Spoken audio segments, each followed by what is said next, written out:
Thank you for engaging with Module 1, including completing the weekly assignment. We will get your marked assignments back around the same time you are looking at this video. We are also posting a leaderboard of the top 10 marked assignments from last week. This week we will be completing Module 2 of the course. This module is all about organizing to sell to Chinese customers.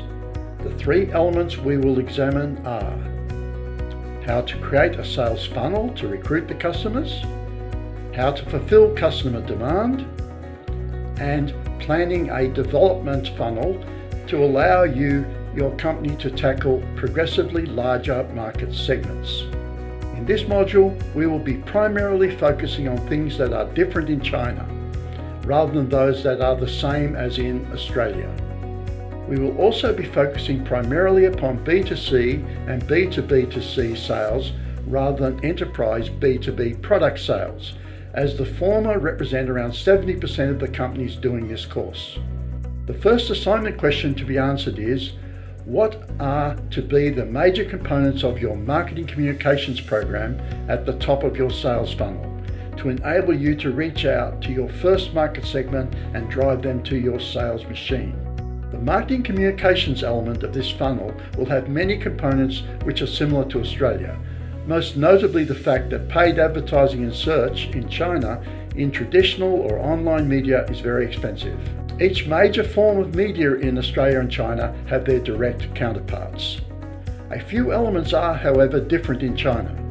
The first is the hunger of the Chinese consumer for product information in a society with low levels of trust going into any purchasing transaction. Secondly, as in Australia, paid content marketing is important. A major difference, however, is the larger role played by key opinion leaders, KOLs. There are some further differences upon which we will briefly comment, such as the lesser use in China of email and the greater use of instant messaging across all groups in society. We discuss these issues. We then move on to the second question, which is, what will be the elements of your sales machine that lead to a sale, and how will you fulfill an order? Again, many elements of such a sales funnel will be similar to Australia. For instance, a chain clothing shop in a mall works pretty much the same in both countries. There are, however, some major differences, which we will delve into. Firstly, online shopping and rapid product delivery are much more dominant in China. Secondly, Chinese consumer payment systems are very advanced.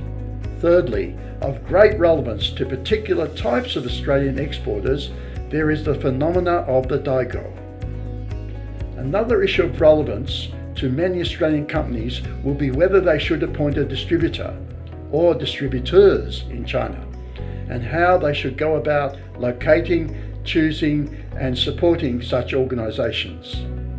The third question is, how will your sales funnel change as you progressively develop your China sales? As one develops sales in China, the market segments being tackled are likely to change. Consequently, the communications, sales, and distribution channels may change. For instance, one may start selling to China via Daigo, move on to using other online platforms such as Tmall, and then sign up a distributor. It is useful to think through how your communications, sales, and distribution channels might change over time. So have a go at answering these questions for your company. Remember to use the C3 forum to get answers to any questions you may have from our mentors.